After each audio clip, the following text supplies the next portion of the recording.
Hare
महिमा से तू जो भरा हुआ, ज्योति में सदा रहने वाला।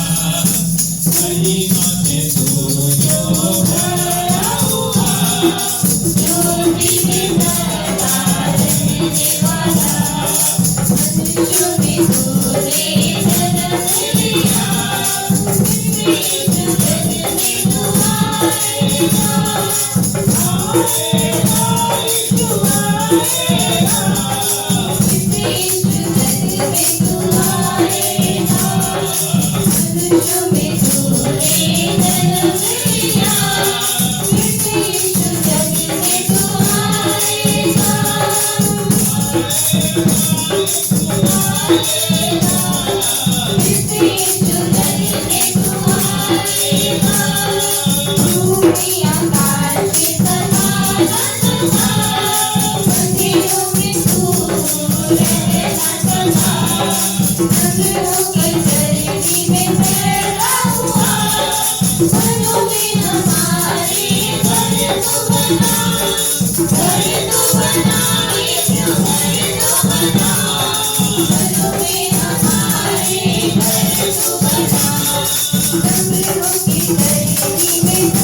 Thank you.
उसकी महिमा करो, बंधन टूट जाएंगे। मेरा यीशु मौजूद है यहाँ। उसकी महिमा करो, बंधन टूट जाएंगे। मेरा यीशु मौजूद है यहाँ।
महिमा करो बंधन टूट जाएंगे मेरा यीशु मौजूद है यहाँ उसकी महिमा करो बंधन टूट जाएंगे मेरा यीशु मौजूद है यहाँ वो मौजूद है यहाँ वो मौजूद है यहाँ वो मौजूद है यहाँ वो मौजूद है यहाँ वो मौजूद है यहाँ वो मौजूद है यहाँ वो मौजूद है यहाँ वो मौजूद है यहाँ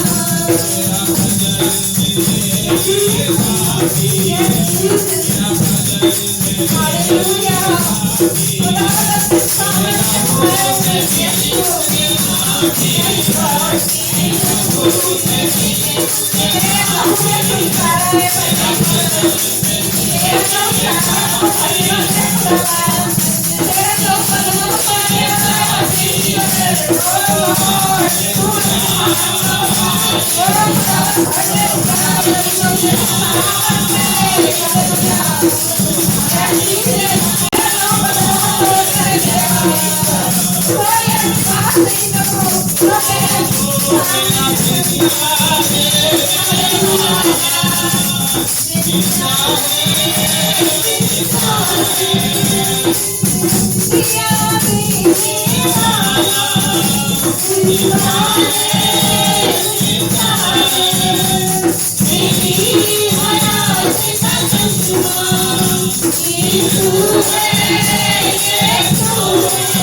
मेरा हाथ न छोड़ेगा।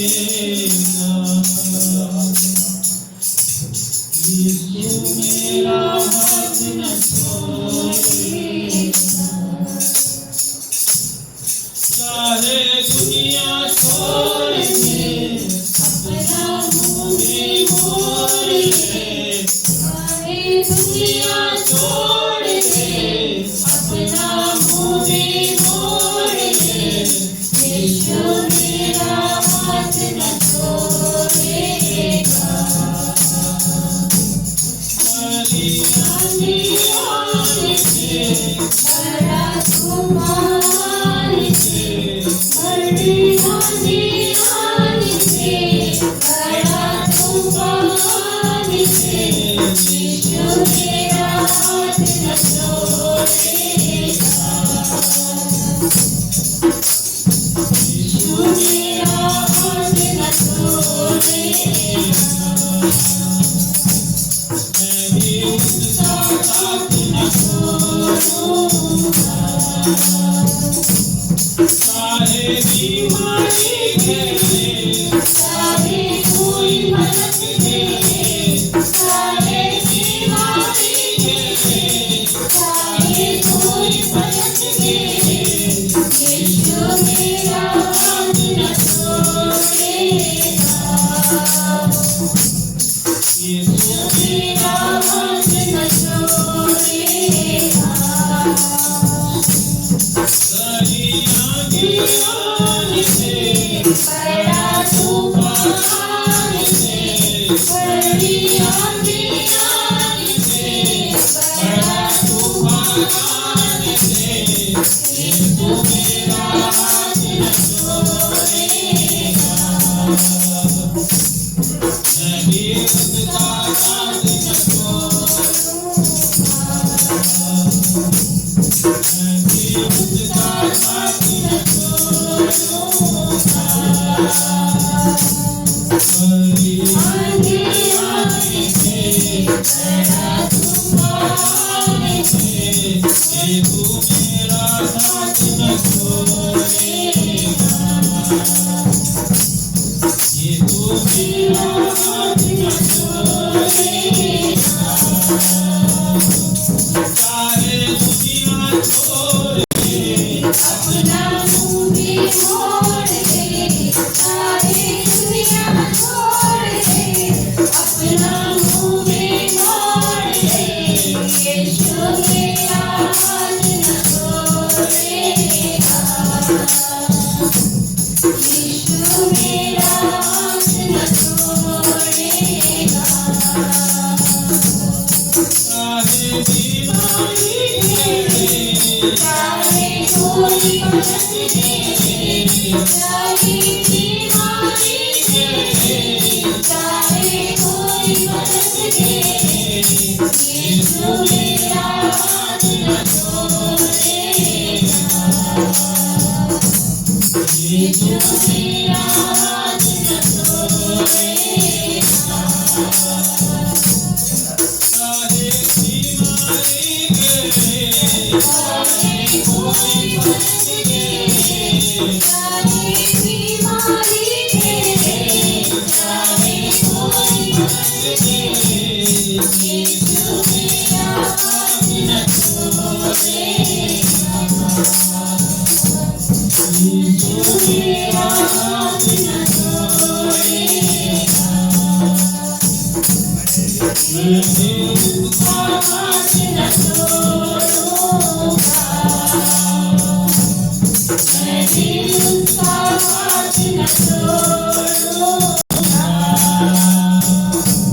सारे दुनिया छोड़ दे, अपना मुँह भी मोड़ ले, सारी दुनिया छोड़ दे, अपना मुँह भी मोड़ ले, यीशु मेरा हाथ न छोड़ेगा। यीशु मेरा हाथ न छोड़ेगा।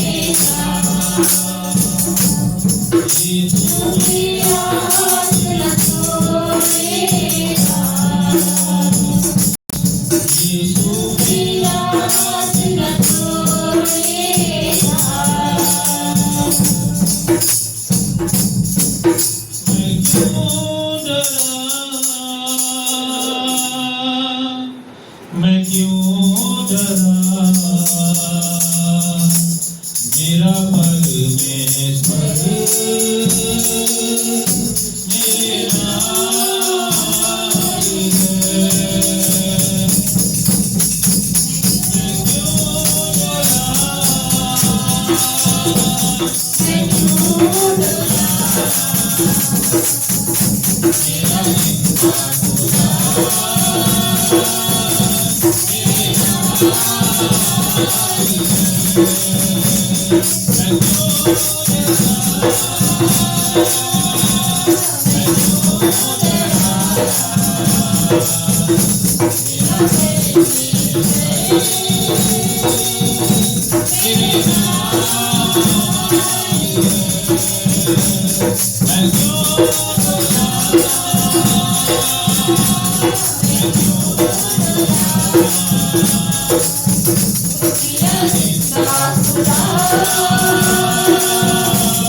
मेरे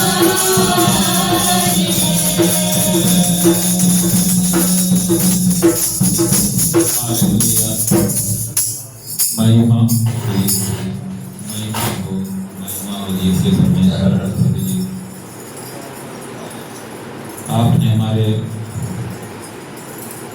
अधूरेपन को देखते हुए प्रभु जी हमारे भजन आराधना को सुना प्रभु जी, और आपने ग्रहण भी किया है प्रभु जी।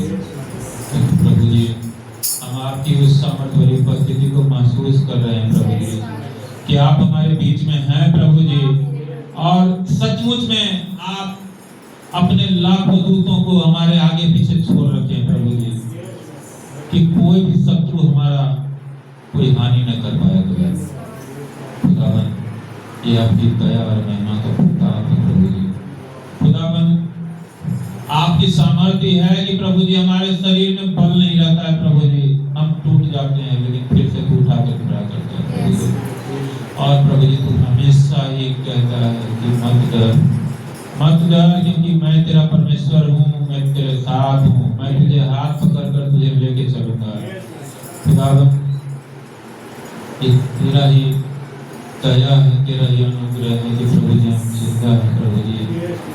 प्रभु शत्रु ने तो बहुत कोशिश करी कि वो हमें खत्म कर दे, हमारे वजूद को मिटा दे, लेकिन प्रभु यह आपकी दया है, आपका अनुग्रह है कि आपने हमें बचा के रखा और तमाम जालों से, तमाम कांटों से निकाल के प्रभु जी, उन तमाम गड्ढे और तमाम कीचों से, दलदलों से निकाल के प्रभु जी तूने अपने समीप लाया प्रभु जी।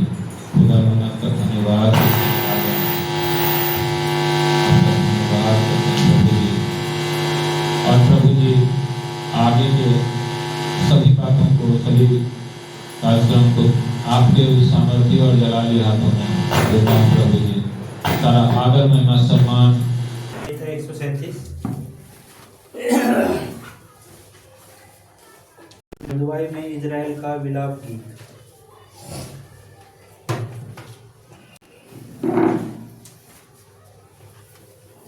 बेबीलोन की नहरों के किनारे हम लोग बैठ गए और सियोन को स्मरण करके रो पड़े।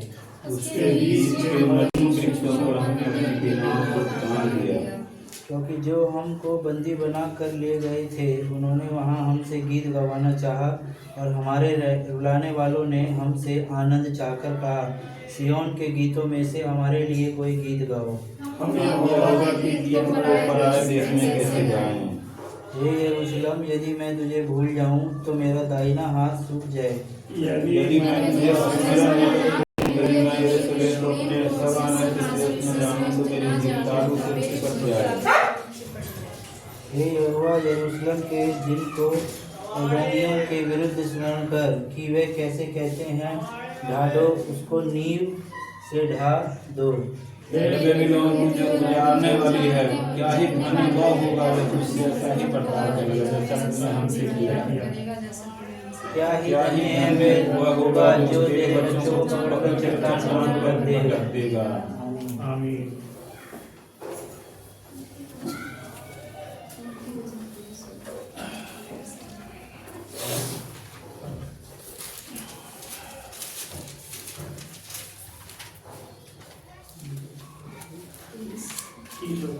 अंगूर के नीति वचन 30 आगूर के वचन। याके के पुत्र आगूर के प्रभावशाली वचन।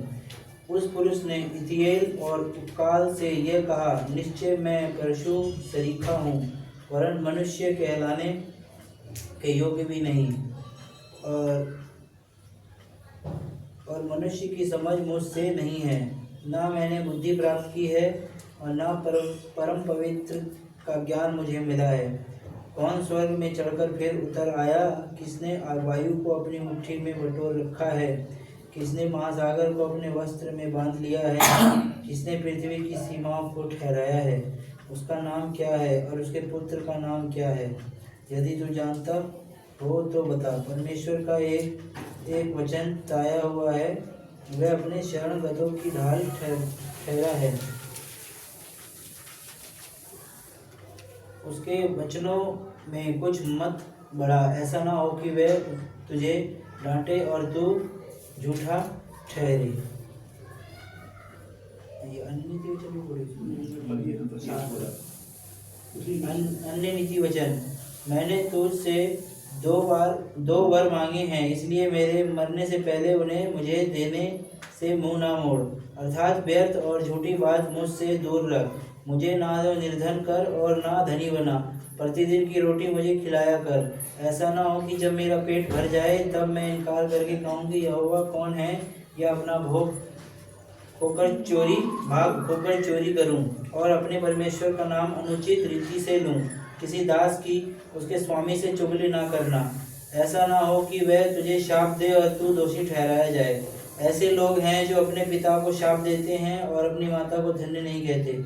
ऐसे लोग हैं जो अपनी दृष्टि में शुद्ध हैं तो भी उनका मैल धोया नहीं गया। एक पीढ़ी के लोग ऐसे हैं, उनकी दृष्टि का क्या ही घमंड से भरी रहती हैं और उनकी आंखें कैसी चढ़ी हुई रहती हैं। एक पीढ़ी के लोग ऐसे हैं जिनके दांत तलवार और उनकी दाढ़ें छुरियां हैं।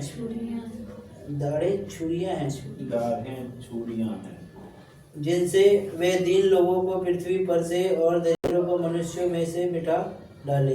जैसे जोंक की दो बेटियां होती हैं जो कहती हैं दे दे, वैसे ही 3 वस्तुएं हैं जो तृप्त नहीं होती, वरन 4 हैं जो कभी नहीं कहती बस। अधोलोक और 5 की को भूमि जो जल पीकर तृप्त नहीं होती, और आग जो कभी नहीं कहती बस। जिस आँख से कोई अपने पिता का अनादर की दृष्टि करे और अपमान के साथ अपनी माता की आज्ञा न माने, उस आँख को तराई के कौवे खोद खोद कर निकालेंगे और उकाब के बच्चे खा डालेंगे। 3 बातें मेरे लिए अधिक कठिन हैं, वरन 4 हैं जो मेरी रक्षा से परे है, जो मेरी समझ से परे है। आकाश में उकाब पक्षी का मार्ग, चट्टान पर सर्प की चाल, समुद्र में जहाज की चाल और कन्या के संग पुरुष की चाल। व्यभिचारिणी की चाल भी वैसी ही है, और वह भोजन करके मुंह पोंछती और कहती है मैं कोई अनर्थ काम नहीं किया। 3 बातों के कारण पृथ्वी कांपती है, वरन 4 है जो उसे सही नहीं जाती। दास का राजा हो जाना, मूढ़ का पेट भरना, घिनौनी स्त्री का ब्याया जाना और दासी का अपनी स्वामिन की वारिस होना। पृथ्वी पर 4 छोटे जंतु हैं जो अत्यंत बुद्धिमान हैं। चींटियां निर्बल जाती तो है, परंतु धूप काल में अपनी भोजन वस्तु उठोती हैं। बिज्जू बली जाती नहीं तो भी उसकी मांदें पहाड़ों पर होती हैं। टिड्डियों के राजा तो नहीं होता तो भी वह सब की सब दल बांध कर चलती हैं। और छिपकली हाथ से पकड़ी तो जाती है तो भी राजभवनों में रहती है। 3 सुंदर चाल वाले प्राणी हैं, वरन 4 हैं जिनकी चाल सुंदर है। सिंह जो सब पशुओं में पराक्रमी हैं और किसी के डर से नहीं हटता, शिकारी कुत्ता और बकरा और अपनी सेना समेत राजा। यदि तूने अपनी बड़ाई करने की मूर्खता की या कोई बुरी युक्ति बांधी हो तो वह अपने मुंह पर हाथ रख, क्योंकि जैसे दूध के मथने से मक्खन और नाक के मरोड़ने से लहू निकलता है, वैसे ही क्रोध के भड़काने से झगड़ा उत्पन्न होता है। अध्याय 37 पेज नंबर है 1013 1013।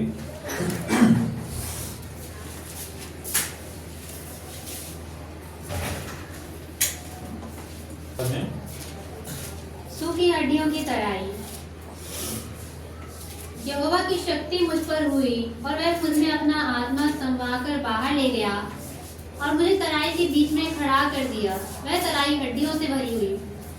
तब उसने मुझे उनके चारों ओर घुमाया और तराई की तह पर बहुत सी हड्डियां थी और वे बहुत सूखी थी। तब उसने मुझसे कहा, हे मनुष्य के संतान, क्या ये हड्डियां जी सकती हैं? मैंने कहा, हे परमेश्वर यहोवा, तू ही जानता है। तब उसने मुझसे कहा, इन हड्डियों से भविष्यवाणी करके कह, हे सूखी हड्डियों, यहोवा का वचन सुनो। परमेश्वर यहोवा तुम हड्डियों से यूं कहता है, देखो मैं आप तुम में सांस समाऊंगा और तुम जी उठोगे। मैं तुम्हारी नसें उपजाकर मांस चढ़ाऊंगा और तुमको चमड़े से ढांपूंगा और तुम में सांस समाऊंगा और तुम जी जाओगी और तुम जान लोगी कि मैं यहोवा हूँ। इस आज्ञा के अनुसार मैं भविष्यवाणी करने लगा और मैं भविष्यवाणी कर ही रहा था कि एक आहट आई और भूमि डोल हुआ और वे हड्डियां इकट्ठी होकर हड्डी से हड्डी जुड़ गई। मैं देखता रहा कि उनमें नसें उत्पन्न हुई और मांस चढ़ा और वे ऊपर चमड़े से ढक गई, परंतु उनमें सांस कुछ न थी। तब उसने मुझसे कहा, हे मनुष्य के संतान, सांस से भविष्यवाणी कर और सांस से भविष्यवाणी करके कह, हे सांस, परमेश्वर यहोवा यूं कहता है, चारों दिशाओं से आकर इन घात किए हुओं में समा जा कि ये जी उठे। उसकी इस आज्ञा के अनुसार मैंने भविष्यवाणी की। तब सांस उनमें आ गई और वे जी कर अपने अपने पांव के बल खड़े हो गए और एक बहुत बड़ी सेना हो गई। फिर उसने मुझसे कहा, हे मनुष्य के संतान, ये हड्डियां इजराइल के सारे घराने की उपमा हैं। वे कहते हैं, हमारी हड्डियां सूख गई और हमारी आशा जाती रही, हम पूरी रीति से कट चुके हैं। इस कारण भविष्यवाणी करके उनसे कह, परमेश्वर यहोवा यूं कहता है, हे मेरी प्रजा के लोगों, देखो, मैं तुम्हारी कब्रें खोलकर तुमको उनमें से निकालूंगा और इजराइल के देश में पहुंचा दूंगा। इसलिए जब मैं तुम्हारी कब्रें खोलूं और तुमको उनसे निकालूं, तब हे मेरी प्रजा के लोगों, तुम जान लोगे कि मैं यहोवा हूँ। मैं तुम में अपना आत्मा समाऊंगा और तुम जियोगे और तुमको तुम्हारे निज देश में बसाऊंगा। तब तुम जान लोगे कि मुझे यहोवा ही ने यह कहा और किया भी है। यहोवा की यही वाणी है। आमीन। परमेश्वर का धन्यवाद करते हैं इस सुंदर वचन के लिए प्रभु। इस वचन के पढ़े जाने और सुने जाने का सबको सामर्थ्य मिले, आशीष मिले, आपका आनंद हो। और इस वचन के अंदर जो आप बात करना चाहते हैं प्रभु जी, वो होने लिए प्रभु जी, यहाँ जितने भी बच्चे से बड़े हैं सबके प्रभु जी अंदर ये वचन समाये और प्रभु जी सबसे बात करें प्रभु यीशु मसीह में।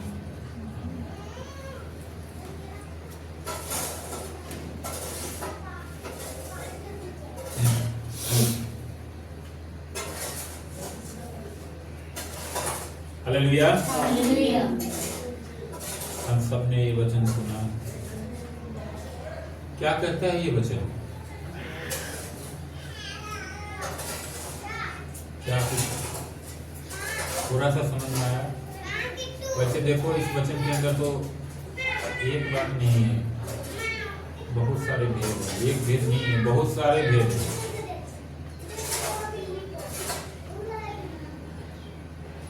हालेलुया। हालेलुया।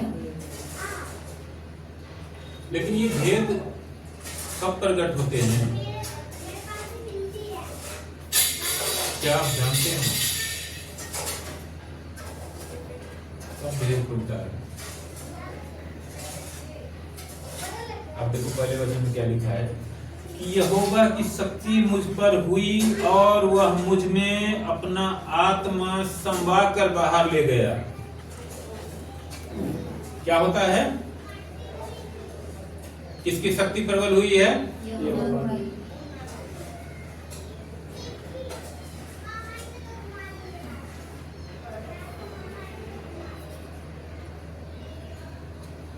यूसुफ के अंदर कौन सी वो शक्ति थी जिसने उन दोनों कैदियों के जो स्वप्न थे उसको जो है जाहिर किया, और उसके बाद जो राजा के स्वप्न थे उसको जाहिर किया? क्या यूसुफ जाहिर कर सकता था क्या उन बातों को? नहीं। किसने जाहिर किया? जिसका भेद था, जिसका भेद था उसी ने उसमें समा करके उस भेद को खोला। हालेलुया। हालेलुया। तो परमेश्वर के भेद को केवल वही खोल सकता है, वही खोलता है जिसके अंदर परमेश्वर यहोवा की आत्मा प्रबल होती है, यीशु मसीह की आत्मा प्रबल होती है। और जब प्रबल होती है तब भेद खुलते हैं, तब जो है बड़े बड़े काम होते हैं, ऐसे काम होते हैं जो हमारे कल्पना से भी बाहर की बात है। यहां पर भी वैसा ही काम हो रहा है, इस वचन के अंदर वैसा ही काम हो रहा है। और ये वचन दिखाता है कि हम जो परमेश्वर के जन है, हमारे जरिए परमेश्वर क्या कर सकते हैं। हम साधारण नहीं हैं, हम साधारण नहीं हैं। क्या आप विश्वास करते हैं क्या कि आप साधारण नहीं हैं? तो बोलिए, मैं साधारण नहीं हूं। मैं उस परमेश्वर का चुना हुआ हूँ। मैं उस परमेश्वर को चुनी हूँ। आमीन। आमीन। यहाँ पर क्या हो रहा है कि परमेश्वर देखो यहेजकेल को कहां ले जाके खड़ा कर रहा है।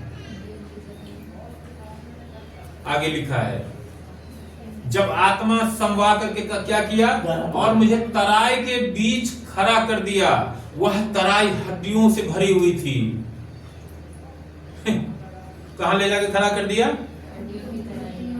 कब्रिस्तान में। हालेलुया। हालेलुया। लेकिन ये कब्रिस्तान ऐसा नहीं है। ये कब्रिस्तान ऐसा कब्रिस्तान नहीं है कि किसी को आराम से जो है ना, कोई मर गया और ले जाके गाड़ दिया गया हो, ऐसा नहीं है। आपने कभी देखा है किसी कब्रिस्तान में किसी मनुष्य की हड्डी ऊपर में घूमते हुए? क्योंकि उसको मिट्टी के अंदर गाड़ा जाता है और पर्याप्त गहराई में गाड़ा जाता है, तो सरे गले रहे कुछ भी हो मिट्टी के अंदर होगा, बाहर नहीं होगा। और जिनको जलाया जाता है उनको तो जला ही दिया जाता है, तो उसकी भी हड्डी वैसे नहीं दिखती है। ये किनकी हड्डी है? जिनको घात किया गया है, जिनको मारा गया है। जीवन की जरूरत किसको है? जिसमें जीवन नहीं है वही, उसी को तो जीवन की जरूरत है। जो सूखा हुआ पेड़ है उसी को हरा होने की जरूरत है ना। जो हरा है वो तो ऑलरेडी हरा है, उसको क्या हरा करेगा कोई? परमेश्वर अपनी सामर्थ्य वहीं पर दिखाते हैं जहां पर कमजोरी है, जहां पर मजबूरी है, जहां पर परेशानी है, जहां पर रोग है, जहां पर बीमारी है, जहां पर अंधकार है। प्रभु यीशु मसीह ने क्या कहा? वैद्य की आवश्यकता भले चंगों को नहीं है। हालेलुया। हालेलुया। भले चंगों को वैद्य की आवश्यकता नहीं है। डॉक्टर के पास कौन जाता है? भला चंगा क्या करने जाएगा? जिसको बीमारी होगी, कोई तकलीफ होगी, वही तो जाएगा डॉक्टर के पास। हालेलुया। हालेलुया। तो यहाँ पर उन लोगों के हड्डियों के पास खड़ा करके परमेश्वर ने उसको एक टास्क दिया है। हालेलुया। हालेलुया। आप समझिए इस बात को, थोड़ा सा पूरा मन देके, पूरा तवज्जो देके समझने का कोशिश करिए। इसके अंदर जो है ना बहुत सारे प्रकाशन है, बहुत सारा बल है, सामर्थ्य है परमेश्वर का जो हमारे लिए है। हालेलुया। हालेलुया। तब उसने मुझे उनके चारों ओर घुमाया और तराई की तह पर बहुत सी हड्डियां थी और वे बहुत सूखी थी। क्या किया परमेश्वर की आत्मा ने? जो हड्डियों का ढेर था वहां पर फैला हुआ था दूर दूर तक, उसके चारों ओर घुमा घुमा के दिखाया उन हड्डियों को। क्यों दिखाया? कि ताकि देख सके कि उन हड्डियों की जो परिस्थिति है वो कैसी है। वो बिल्कुल सूखी है, कि ताकि कल को कोई ये न कहे क्या वो हड्डियां तो जिंदा ही थी।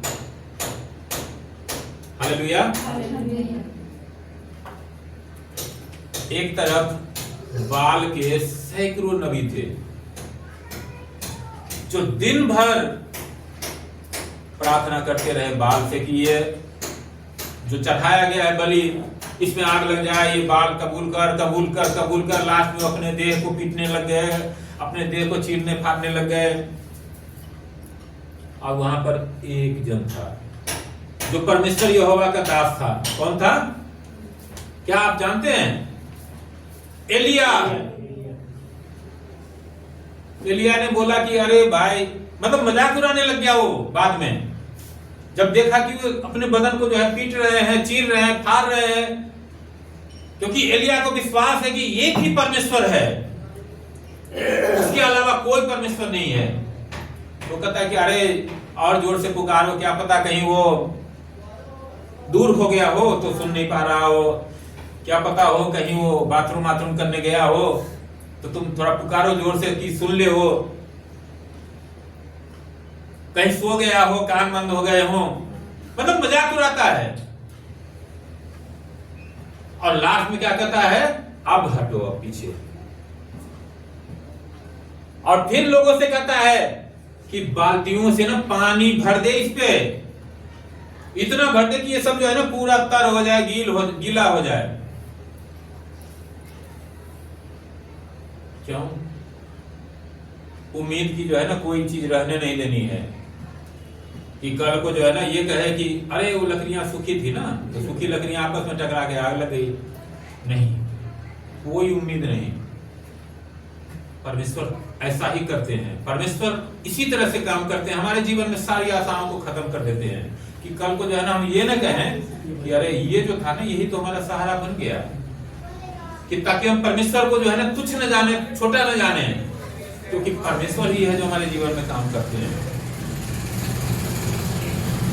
तो इसीलिए परमेश्वर जब भी काम करते हैं तो पूरे महिमा के साथ करते हैं, कहीं भी कोई संभावना नहीं छोड़ते हैं। और जिसके जीवन में जितना बड़ा महिमा करना चाहते हैं, जितना बड़ा प्रकाशन देना चाहते हैं, जितना बड़ा काम करना चाहते हैं, जितना बड़ा इनाम खड़ा करना चाहते हैं, उतना ही उसको पहले तोड़ के जो है ना पूरा मसल देते हैं और तब फिर उठाते हैं। अय्यूब को क्या किया? कुछ रहने दिया था क्या? अरे उसके बाल बच्चे खरे खरे खत्म हो गए थे, उनके भेड़ बकरियां बैल जो भी उस समय संपत्ति मानी जाती थी, दूसरे राज्य के लोग हाँक के ले गए सब। खरे फसल में जो है आग गिरी और लग गई, कुछ भी नहीं बचा था। लास्ट में आदमी क्या कहता है कि चलो शरीर है ना, बाकी जान है ना, तो हम कुछ ना कुछ तो कर ही लेंगे। जान भी खत्म कर दिया, उसके शरीर गल गए थे, गल गल के गिर रहे थे, रात रात दिन दिन भर वो कीड़े काटते थे उसके शरीर में, तो बाप बाप चिल्लाता था वो। क्या किया परमेश्वर ने? कोई सहारा नहीं रहने दिया, कि पीछे वाला जो है ना 100 रुपया हम वहां जमा करके आए थे ना, उसी का देखो 20 साल में जो है ना म्यूचुअल फंड में इतना हो गया ये। कुछ नहीं रहने देगा वो, 1 रुपया भी नहीं रहने देगा, कि ताकि कल को आप कहो कि 1 रुपया जो है ना 1 करोड़ हो गया, कुछ नहीं रहने देगा वो। पुराने पर नहीं बनाता वो नया बनाता है। जब भी बनाता है तो वो जीरो से बनाता है, नींव से बनाएगा कि ताकि वो मजबूत हो। हालेलुया। सारे गले नींव पर वो जो है घर नहीं रखता है, दीवार नहीं रखता है। वही चीज यहां पर जो है दिखा रहा है। हालेलुया। घुमा घुमा के दिखा रहा है कि देखो ये हड्डियां सूखी हुई है, पता नहीं कब का है, कितने सालों का है, इसमें कहीं कोई जान का जो है संभावना नहीं है, क्योंकि वहां परमेश्वर यहोवा का महिमा उतरना है। हालेलुया। और क्या कहता है कि तब उसने मुझसे कहा, हे मनुष्य के संतान, क्या ये हड्डियां जी सकती है? मैंने कहा, हे परमेश्वर यहोवा, तू ही जानता है।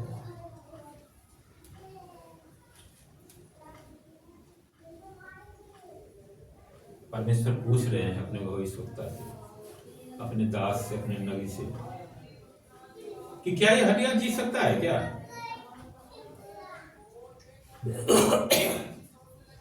लेकिन देखो यहां सबसे कमाल की बात है ना, कि उसको विश्वास है, यहेजकेल को विश्वास है, परमेश्वर के जो भविष्यवक्ता है उसको विश्वास है कि परमेश्वर असंभव को भी संभव करने वाला है। इसीलिए कहता है कि हे प्रभु, तू ही जानता है कि ये जी सकता है कि नहीं जी सकता है। हालेलुया। हालेलुया।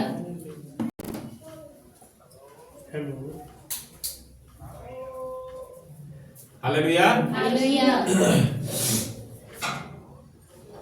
क्या कह रहा है कि हे परमेश्वर यहोवा, तू ही जानता है।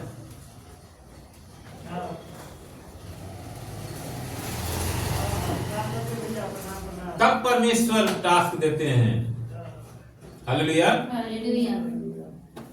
क्या कहते हैं? इन हड्डियों से भविष्यवाणी करके कहा, हे सूखी हड्डियों, यहोवा का वचन सुनो।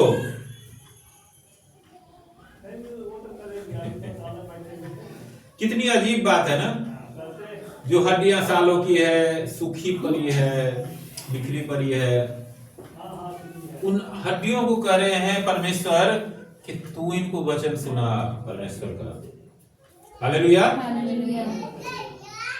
संभावनाएं कहाँ होती है? जहां सब कुछ खत्म हो जाता है। घर कहाँ बनेगा? अब मान लो यहाँ घर बना हुआ है तो यहाँ घर थोड़े बन सकता है, यहाँ तो ऑलरेडी बना हुआ है। जहां खाली प्लॉट होगा वहीं घर बनेगा। हालेलुया। इसीलिए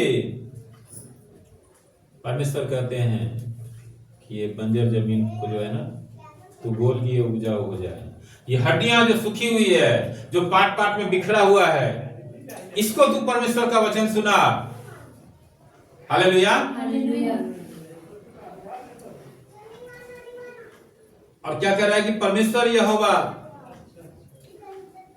तुम हड्डियों से यूं कहता है, देखो मैं आप तुम में सांस समाऊंगा और तुम जी उठोगे। अब क्या परमेश्वर का वचन सुना रहा है? हालेलुया। कि तुम में सांस समाऊंगा और तुम जी उठोगे। उन हड्डियों से कह रहा है जो खत्म है पूरी तरह से, क्योंकि परमेश्वर संभावनाओं का परमेश्वर है, आशा का दाता है, विश्वास योग्य है, सर्वशक्तिमान है, सर्वज्ञानी है, सर्वव्यापी है। वो सब कुछ कर सकता है। हालेलुया। और क्या कह रहा है कि मैं तुम्हारी नसें उपजाकर मांस चढ़ाऊंगा और तुमको चमड़े से ढांपूंगा और तुम में सांस समाऊंगा और तुम जी जाओगे और तुम जान लोगे कि मैं यहोवा हूं। कितना काम होना है। हम तो जानते भी नहीं कि हम जो खड़े हैं, कैसे कैसे परमेश्वर ने हमें बना रखा है। ये ऑटोमेटिक मशीन। हालेलुया। यह सारी चीजें कह रहा है कि मैं, ये हड्डी हड्डी नहीं रहेगा, इसके ऊपर नस भी चढ़ेगा, मांस भी चढ़ेगा, फिर चमड़ा भी चढ़ेगा, फिर इसमें सांस भी आएगा और फिर तुम जी उठोगे। हालेलुया। क्योंकि ये कौन कह रहा है? परमेश्वर कह रहा है, परमेश्वर बात कर रहा है। परमेश्वर झूठा नहीं है, जो परमेश्वर कहता है वो जरूर पूरा करता है। हालेलुया। और इस आज्ञा के अनुसार मैं भविष्यवाणी करने लगा। एक बात हमें ध्यान रखना चाहिए हमेशा, कि हम अपना कान लगाएं परमेश्वर को सुनने के लिए कि परमेश्वर हमसे क्या कहते हैं। जब हम सुनेंगे और उसके अनुसार करेंगे तो ये काम भी होगा। क्या? मैं देखता हूं कि लोग प्रार्थना करते हैं और परमेश्वर किसी को चंगाई दे दिए, बड़े बड़े ढोल नगारे बजाए जाते हैं, लगता है जैसे परमेश्वर ने कुछ नहीं किया है, इसी बंदे ने किया है। सारा क्रेडिट हम अपने माथे पर ले लेते हैं। क्या रे, मैंने प्रार्थना किया तो ऐसे 20 लोगों का जो है ना चंगाई हो गया था, उसकी आंख फरकती थी वो ठीक हो गया था, उसके कान में घाव थे वो ठीक हो गया था, उसके मुंह जो है ना दांत उखड़ने वाले थे वो नहीं उखड़े। लेकिन यहां पर जो है क्या कर रहा है परमेश्वर? हमारे नजर में क्या इससे भी बड़ा कोई चमत्कार होगा कि जो सालों वर्षों की पड़ी हुई हड्डियां हैं, जो बिखरी पड़ी है पार्ट पार्ट में, वो हड्डियों के ऊपर हमारे भविष्यवाणी करने से वो हड्डियां आपस में जुड़ जाती है, उसके ऊपर नस चढ़ जाते हैं, उसके ऊपर मांस भर जाते हैं, उसके ऊपर जो है क्या होता है, सांस आ जाता है और वो सब जी उठते हैं और एक सेना तैयार हो जाती है। क्या इससे बड़ा कोई गवाही संसार के अंदर हो सकता है क्या?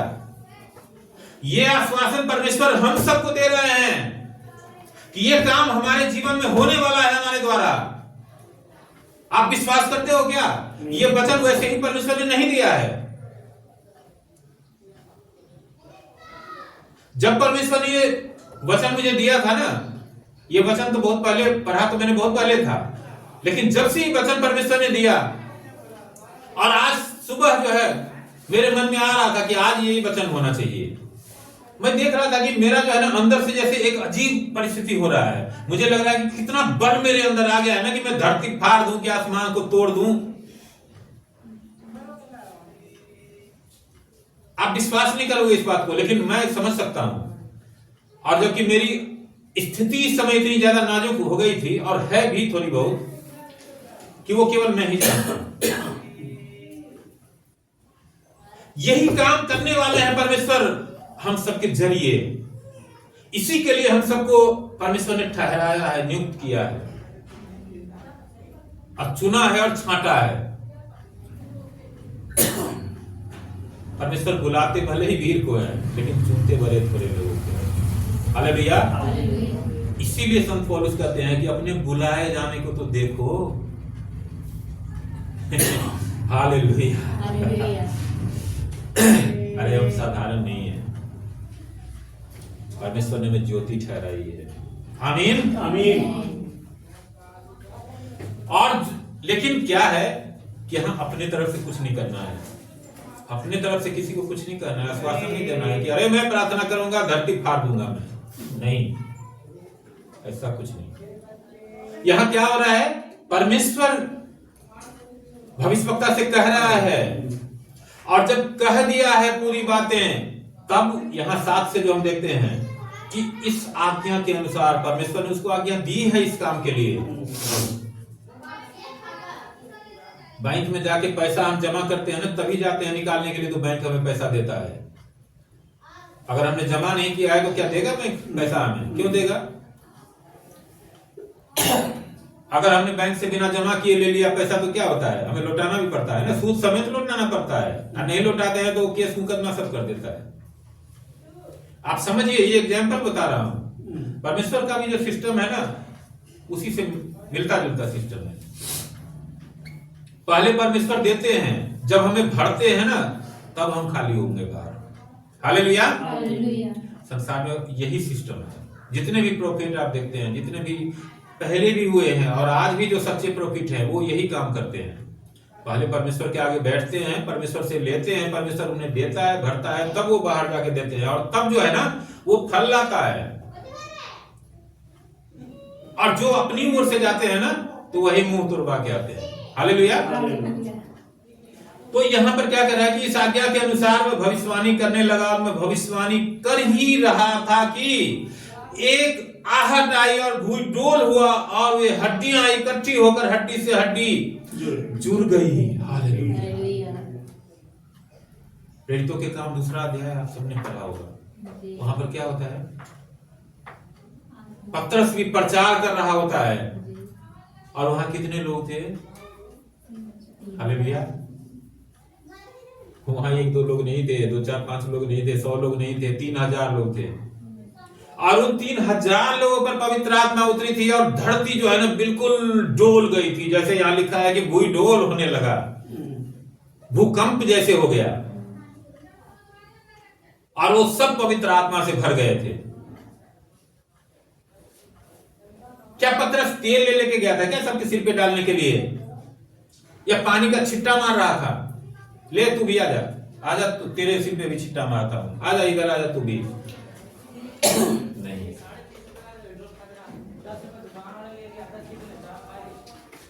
उसने ये भी नहीं कहा कि सब पवित्र आत्मा से भर जा, भर जा, नहीं बोला। परमेश्वर ने उसको एक निमित्त ठहराया था, पतरस को। हम सबको भी एक निमित्त ठहराया, एक जरिया ठहराया।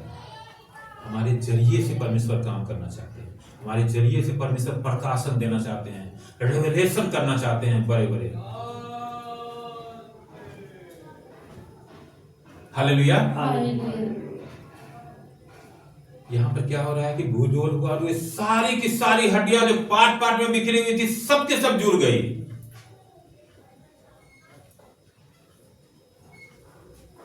क्या लगता है आपको कि जब वो जिंदा हुई होगी, अगर उसके जगह कोई डॉक्टर होता हड्डी जोड़ने वाला, तो डॉक्टर को ये पता होता कि किस बॉडी की कौन सी पार्ट की कौन सी हड्डी है? कोई समझ सकता है वो? लेकिन परमेश्वर को याद है, पता है किसकी हड्डी कौन है।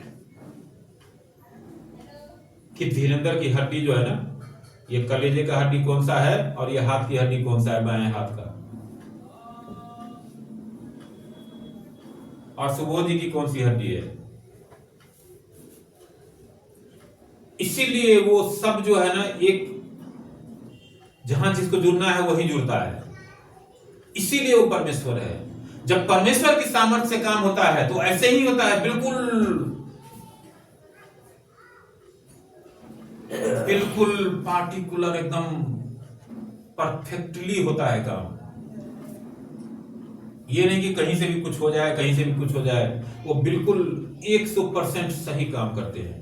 हालेलुया। और क्या लिखा है कि मैं देखता रहा कि उनमें नसें उत्पन्न हुई और मांस चढ़ा, और वे ऊपर चमड़े से ढंप गई, परंतु उनमें सांस कुछ न थी। क्या हुआ? जैसे जैसे भविष्यवक्ता परमेश्वर की आज्ञा के अनुसार भविष्यवाणी करते हैं, वैसा वैसा होता है, क्योंकि प्रभु यीशु मसीह ने हमसे भी वादा किया है कि जो भी तू मेरे नाम से मांगेगा वो मैं कर दूंगा। हालेलुया।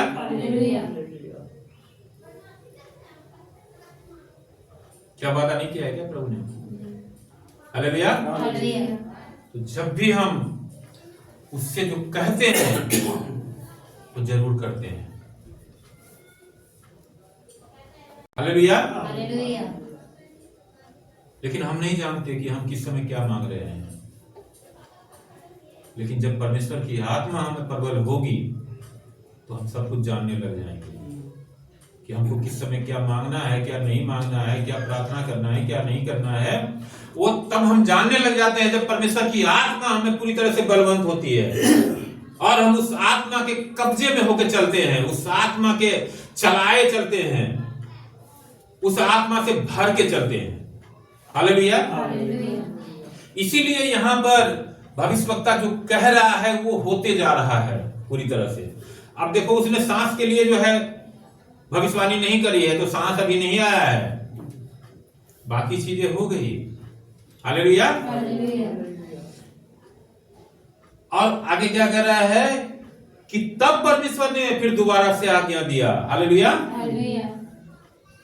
तब उसने मुझसे कहा, हे मनुष्य के संतान, सांस से भविष्यवाणी कर, और सांस से भविष्यवाणी करके कह, हे सांस, परमेश्वर यहोवा यूं कहता है, चारों दिशाओं से आकर इन घात किए हुए में समा जा किए जी उठे। अब जो है मॉडल तो पूरा तैयार हो गया, लेकिन सांस के बिना जो है कुछ नहीं है। शरीर चाहे हमारा रहे ना रहे, सांस होगा तभी तो जिंदा है। तो परमेश्वर दोबारा से कह रहे हैं, आज्ञा दे रहे हैं कि तू क्या कर, सांस से भविष्यवाणी कर। आप देखो, हम बार बार जब उत्पत्ति की किताब पढ़ते हैं तो उसमें हम देखते हैं कि परमेश्वर ने क्या किया, अपने मुंह से मनुष्य के नाक में क्या किया, फूका सांस, और तब जो है उसमें सांस आया और प्राण आया। हालेलुया। लेकिन यहां पर क्या कर रहा है, यहां मुंह फूकने के लिए नहीं कह रहा है, यहां पर कह रहा है कि भविष्यवाणी कर, तू मुंह ही से कह दे तो हो जाएगा। हालेलुया। इसीलिए प्रभु यीशु मसीह ने कहा है सुसमाचार में कि जो भी मुझ पर विश्वास करेगा, वो जो मैं करता हूं वो तो करेगा ही करेगा, लेकिन इससे भी बड़े बड़े काम करेगा। प्रभु ने हमें जब मनुष्य में सांस दी तो क्या किया, फूका था। लेकिन यहां फूकने की जरूरत नहीं होती है, क्योंकि फूकने वाला तो परमेश्वर स्वयं है। यहां केवल कह रहा है कि तू आज्ञा दे, तू कह, सांस से भविष्यवाणी कर। हालेलुया। आप सोचो कितना परमेश्वर ने हमें कितना प्रेम किया और कितना महत्व दिया है उसने। नहीं, करता वो खुद ही है और हमें कह रहा है कि तू बीच में खड़ा हो जा और तू जो है ना खाली एक्टिंग करता रहे, और उस एक्टिंग के बदले ही तुझे क्रेडिट मिलता रहेगा। हालेलुया। आप देख रहे हो, वही हो रहा है यहाँ पर भी। हालेलुया। कह रहे हैं कि चारों दिशाओं से आकर इनमें समा जाए। हालेलुया। और आगे क्या होता है, उसकी इस आज्ञा के अनुसार मैंने भविष्यवाणी की, तब सांस उनमें आ गई और वे जीकर अपने अपने पांवों के बल खड़े हो गए और एक बहुत बड़ी सेना हो गई। किसकी आज्ञा के अनुसार किया? परमेश्वर की आज्ञा के अनुसार। ये बात हमेशा हमें ध्यान में रखना चाहिए, चाहे हम कितना भी आगे चले जाए ना, रुक करके हमें जो है ना, जब आगे कुछ करना है नया चीज, तो हमेशा हम परमेश्वर की आज्ञा का क्या करना है? इंतजार करना है और परमेश्वर के सामने अपने आप को रखना है कि परमेश्वर यहोवा क्या कहता है। हालेलुया। और जैसा वो कहे वैसा यदि हम करेंगे तो हम सफल होंगे। हालेलुया। तो यहां पर वो दोबारा रुकता है सब काम करने के बाद। हम होते तो हंस के कहते अरे इनको खड़ा कर दिया स्टेचू की तरह, बताओ जिंदा तो हुआ ही नहीं। लेकिन ये मजाक नहीं उड़ा रहा है, परमेश्वर की आज्ञा का इंतजार कर रहा है कि परमेश्वर दोबारा आज्ञा देंगे। और दोबारा जब परमेश्वर आज्ञा देते हैं तब वो भविष्यवाणी करता है कि चारों दिशाओं से सांस आके इनमें समा जा। हालेलुया। सुलेमान के लिए कहां से सोने के ट्रक भर के आए थे, आपको याद है? याद है किसी को? हालेलुया। सेवा की रानी किसलिए आई थी? सुलेमान का जो बुद्धि परमेश्वर ने दिया था, उस बुद्धि ज्ञान की इतनी प्रशंसा हो गई कि सारे धरती पर उसका ज्ञान फैल गया था। उस समय कोई यूट्यूब नहीं था। ये परमेश्वर की इच्छा थी कि उसके ज्ञान की जो है ना इतनी चर्चा हो कि पूरे धरती पर फैल जाए। और तब देखो कोसों, पता नहीं कितना कोस था, वहां से उसके बुद्धि ज्ञान की परीक्षा लेने के लिए, उसके बुद्धि ज्ञान को सुनने के लिए सेवा की रानी आई थी। और वो ऊंट से ऊंट और दुनिया भर के जो है सोने, चांदी, हीरे, जवाहरात, गंधरस, जो भी उस जमाने में कीमती हुआ करता था, वो लोड करके लेके आई थी। सुलेमान ने उसको नहीं बुलाया था और ये नहीं बोला था कि तुम देखो कोई भी हमारे पास आएगा तो जब तक 2-4 ट्रक सोना लेके नहीं आएगा मैं मिलूंगा भी नहीं। और इसके बाद भी जब वो सुलेमान के सामने बैठी तो क्या बोली कि जितना मैंने लोगों से सुना था ना, वो तो कुछ नहीं सुना था मैंने। आपके अंदर तो ऐसा बुद्धि ज्ञान है जो लोगों ने कुछ भी वर्णन नहीं किया था, वो तो बहुत ज्यादा है, लोगों के वर्णन से बहुत ही ज्यादा है। अब मुझे विश्वास हो गया। हालेलुया। ये कब होता है? क्योंकि वो बुद्धि किसने दी थी?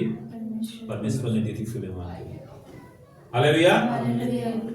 इसीलिए परमेश्वर कहता है कि जब हम परमेश्वर के सत्य और धर्म की खोज करते हैं ना, तो वादा किया है कि उसके साथ जो है क्या करेगा, वो बाकी चीजें भी देगा। उसको पता है कि हम शरीर में हैं, हम खाली आत्मा आत्मा आत्मा आत्मा करने से जो है ना हमारा जीवन नहीं जाने वाला है। हमारे शरीर की भी जरूरत है। जब पेट में भूख लगता है ना तो हमें भोजन की जरूरत पड़ती है। हमें भी मन होता है कि अच्छा खाना खाएं, अच्छे कपड़े पहने, गाड़ी में घूमे। हम भी मनुष्य हैं, ये जानते हैं परमेश्वर अच्छी तरह से। लेकिन ये कब होता है? जब हम उसके सत्य और धर्म की खोज करते हैं ना, तो वो ये चीजें भी देते हैं वो, क्योंकि वे उत्तम वस्तुएं देना भली भांति जानते हैं। हालेलुया। तो यहां पर क्या होता है? जैसे भविष्यवाणी करी, सांस आकर के उन सब हड्डियों में समा गई। हालेलुया। और वे जीकर अपने पांव के बल खड़े हो गए और एक बहुत बड़ी सेना हो गई। हालेलुया। हालेलुया। क्योंकि परमेश्वर के लोग हमेशा से घात किए जाते रहे हैं। हालेलुया। और वो वही घात किए हुए लोग थे, हम भी वही घात किए हुए लोग थे जिसमें परमेश्वर ने जीवन दिया है। परमेश्वर ने, प्रभु यीशु मसीह ने खुद अपना प्राण त्याग के जो है ना हम में प्राण दिया है। क्या लिखा है कि वो धनी होकर के भी कंगाल बना, कि ताकि उसके कंगाल होने से हम धनी हो जाए। हालेलुया। ऐसा है परमेश्वर, उसने अपने लिए दुखों को चुना और हमारे दुखों को उठा लिया। हालेलुया। इसलिए क्या होता है कि वो घात किए हुए लोगों को जीवन देता है। और यहां पर भी देखो, हम लोग तो मरे भी नहीं थे, ये लोग तो पता नहीं कब के मरे हुए थे, हड्डियां इनकी अलग अलग थी, सूख गई थी, मांस और बाकी चीजों का पता ही नहीं था। उनको परमेश्वर ने जिंदा किया है। दोनों ही चीजें हैं, दोनों पहलू हैं। एक आप उनको भी देखो कि किस तरह से जिंदा किया है और किसके जरिए जिंदा किया है, ये भी देखो। तो वो भी जो यहेजकेल है वो भी हम ही, आप जैसे एक मनुष्य ही था, लेकिन वो परमेश्वर की आज्ञा के अनुसार चलते थे। यहां पर भी हम इस वचन में भी देखते हैं कि जैसे जैसे परमेश्वर ने उसको समझाया, जैसे जैसे आज्ञा दी, वैसे वैसे उसने भविष्यवाणी करी और वो पूरा हुआ। हालेलुया। क्योंकि वो परमेश्वर की ओर से था। हालेलुया।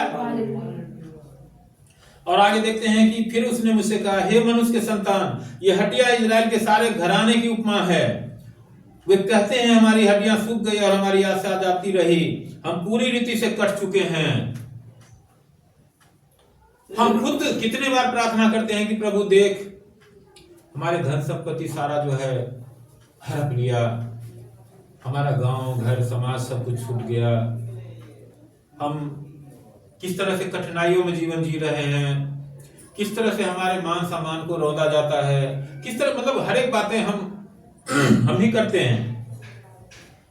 लेकिन यहां पर क्या कह रहा है कि हे मनुष्य के संतान, ये हड्डियां इजराइल के सारे घराने की उपमा है। ये हमारे लिए भी उपमा है। इस चीज को हमें हमेशा ध्यान में रखना चाहिए कि वो किस कंडीशन से वो उठा सकता है हमें, ये हमें पता नहीं है। एक सूखी हड्डी को कोई पता होगा जो ये जो है जीवन पा सकता है दोबारा से? क्योंकि उसको तो मालूम है कि उसका मुकद्दर सिर्फ वही है कि उसको धूल में मिल जाना है, कोई उधर से ठोकर मारे, कोई उधर से लातों तले रौंदे, लेकिन उसको भी परमेश्वर चाहे तो जिंदा कर सकता है। और यहां पर वही दिखाया है कि ये क्या है, इजराइल के लिए उपमा है। इजराइल यानी कि परमेश्वर के जो चुनी हुई प्रजा है, हम हैं, हमारे लिए ये आशा है। हालेलुया। और हम पूरी रीति से कर चुके हैं। जब हम प्रार्थना करते हैं तो यही करते हैं। इस कारण भविष्यवाणी करके उनसे कह, परमेश्वर यहोवा यूं कहता है, हे मेरी प्रजा के लोगों, देखो मैं तुम्हारी कब्रें खोल कर तुमको उनसे निकालूंगा और इस्राएल के देश में पहुंचा दूंगा। हालेलुया। कहां मारे गए थे वो सेना? जाहिर सी बात है अपने देश से बाहर ही मारे गए होंगे, है ना? लेकिन परमेश्वर कहता है, ये प्राण खाली संभा के नहीं छोड़ दूंगा कि तू जा मरुस्थल में भटकता रह। कहां पहुंचाऊंगा? जो वायदे का देश है। इजराइल क्या है? परमेश्वर ने वायदा किया था ना जी, अब्राहम से वायदा किया था ना कि मैं तेरे वंश को जो है क्या दूंगा, वो देश दूंगा जहां दूध और मधु की धाराएं बहती है, यानी कि जहां सारी सुख सुविधाएं जो है ना पूरी भरपूरी से है, वो देश दूंगा। हमारे लिए भी वही वायदा है, क्योंकि हम भी वायदे के अनुसार चुनी हुई प्रजा है उसके। हालेलुया। इसीलिए कह रहा है कि कब्र में से निकालूंगा, मतलब उस कंडीशन में भी अगर पहुंच गया ना, आप देखो कि कब्र में तो कम से कम हड्डी के जगह ही हड्डी होगा, हाथ के जगह हाथ ही होगा, लेकिन यहाँ पे क्या है, एक एक हड्डी अलग हो गया है। और कहाँ गया है कौन सा हड्डी? इसलिए परमेश्वर कह रहा है कि मैं क्या करूंगा, चाहे कब्र में भी हो ना तो भी वहां से निकाल के मैं खड़ा करूंगा। हालेलुया। और उस देश में पहुंचाऊंगा जिसका वादा मैंने किया है। हालेलुया। इसलिए जब मैं तुम्हारी कब्रें खोलूं और तुमको उनसे निकालूं, तब हे मेरी प्रजा के लोगों, तुम जान लोगे कि मैं यहोवा हूं। हमारी आदत है कि अब क्या हुआ था जब प्रभु प्रकट हुए थे, एक चेला था जो विश्वास नहीं किया। तो बोला जो कोई हो सकता है इन लोगों के मन का भ्रम भी हो रहा हो, क्योंकि वो उस समय में वहां पर नहीं था। प्रभु ने क्या किया, विश्वास का उपाय किया ना। हम कहते हैं ना कि प्रभु हमारा विश्वास मजबूत हो जाए, हमारा विश्वास मजबूत हो जाए, फलना का विश्वास बड़ा मजबूत है, हमारा विश्वास बहुत कमजोर है, हमारा विश्वास बहुत मजबूत है, फलना का विश्वास बहुत कमजोर है। देखो, यदि परमेश्वर से हम मांगते हैं ना तो विश्वास और जो अविश्वास है ना, अविश्वास का उपाय भी वो परमेश्वर ही करते हैं। हालेलुया। हमारे अविश्वास का उपाय भी वो परमेश्वर ही करते हैं, लेकिन बस कंडीशन क्या है, हमें पूरी तरह से उसके हाथों में रहना होता है, उसके अधीनता में रहना होता है। और ये इच्छा हमारे अंदर होना चाहिए कि हम परमेश्वर के एक सही विश्वासी बने। हालेलुया। इसीलिए कह रहा है कि जब मैं वो सब करूंगा, जब कब्र में से तुमको निकालूंगा, तब तुम विश्वास करोगे और तब तुम जान लोगे कि मैं तेरा परमेश्वर हूं। और आखिर में क्या कर रहा है कि मैं तुम में अपना आत्मा समाऊंगा और तुम जियोगे और तुमको तुम्हारे निज देश में बसाऊंगा, तब तुम जान लोगे कि मुझे यहोवा ही ने यह कहा और किया भी है। यहोवा की यही वाणी है। शुरू कहां से हुआ था? वहां भी परमेश्वर की आत्मा ही समा रही थी, यहां भी लास्ट में भी यही कह रहे हैं। तो इस बात को हमें यह समझना चाहिए कि परमेश्वर ने जो दो बार जो बातें कही है ना, वो निश्चित रूप से जो है ना सत्य है ना, कि दो जो है ना बहुत बार आता है। हम देखते हैं ना कि दो लोगों की गवाही हम मानेंगे, ये तमाम बातें कही गई है। तो ये 2 बार जो परमेश्वर ने कहा है, इसका यही तात्पर्य है कि हमारे लिए सबसे पहले क्या जरूरी है कि हम परमेश्वर की आत्मा में हो, या दूसरे शब्दों में कहें तो हमारे अंदर परमेश्वर की आत्मा पूरी तरह से बलवंत हो और हम उसको अपना काम करने दें, यानी कि उसकी अधीनता में चले। जैसे जैसे हम उसकी अधीनता को ग्रहण करते हैं तो परमेश्वर की आत्मा हमें पूरी तरह से बल पाती है। और जब परमेश्वर को अपना काम करना होता है तो परमेश्वर अपना आत्मा पूरी तरह से उतारते हैं। हालेलुया। पूरे पवित्र बाइबल के अंदर हम ये चीज देखते हैं। और क्या कह रहा है कि मैं तुम में अपना आत्मा समाऊंगा और तुम जियोगे और तुमको तुम्हारे निज देश में बसाऊंगा। कितनी वादाएं हैं? क्या करूंगा? पहले आत्मा समाऊंगा। पहले क्या कर रहा है कि मेरे सत्य और धर्म की खोज कर, मेरे स्वर्ग के राज्य की खोज कर, तब ये पवित्र आत्मा मिलता है। हालेलुया। और उसके बाद वादा है कि तुम जियोगे, मतलब हमारा जो जीवन जो जर्जर हो चुका है, जो हमारी हड्डियां तक जो है अलग अलग हो चुका है, मांस और नस की बात हम नहीं कर रहे हैं, उसको भी इकट्ठा करके जो है ना वो जोड़ेगा और नस भी चढ़ाएगा, चमड़ा भी चढ़ाएगा, मांस भी भरेगा और सांस भी फूकेगा। वो परमेश्वर का वायदा है। और क्या करेगा? जिंदा करेगा। यहां लिखा है ना तुम जियोगे। और तीसरा जो वायदा है, और तुमको तुम्हारे निज देश में बसाऊंगा। हालेलुया। ये नहीं कि तुमको कहीं भी ले जाके जो है ना उठा के फेंक दूं तुमको जंगल में कि अपना यहाँ जो है रहो, काग सांप मार के खाओ, वो नहीं। तुमको निज देश में बसाऊंगा, यानी कि with dignity. Prosperity with dignity. जिन चीजों की हमें जरूरत है उससे ज्यादा परमेश्वर देते हैं,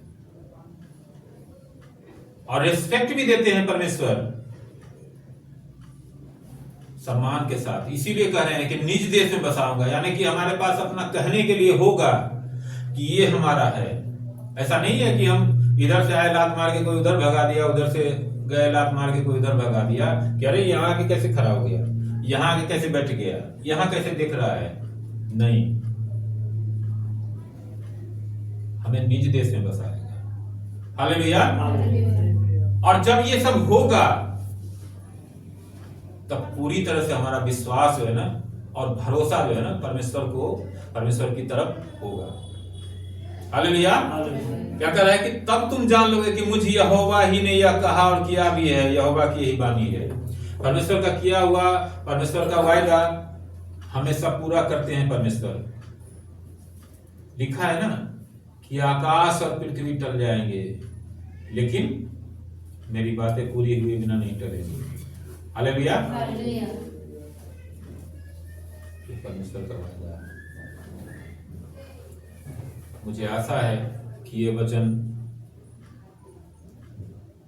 हम सबने ग्रहण किया है और इसका जो प्रभाव है वो भी हमारे जीवन में शुरू हो चुका है। हालेलुया। और हम परमेश्वर के आत्मा को भी अपने अंदर काम करते हुए देख सकेंगे, और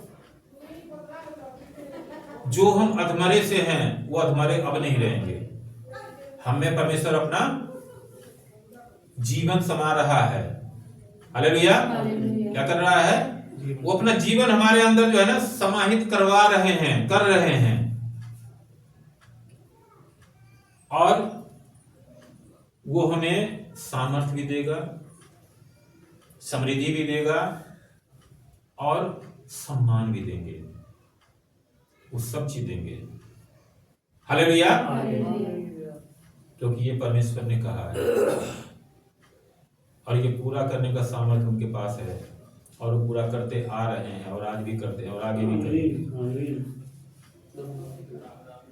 तो मैं परमेश्वर का धन्यवाद करता हूँ। सारा आदर में सम्मान स्तुति प्रशंसा है उनके नाम की हो, और धन्यवाद करते हैं परमेश्वर का कि ये सुंदर वचन आज हमारे सामने रखा। प्रभु यीशु मसीह के नाम में।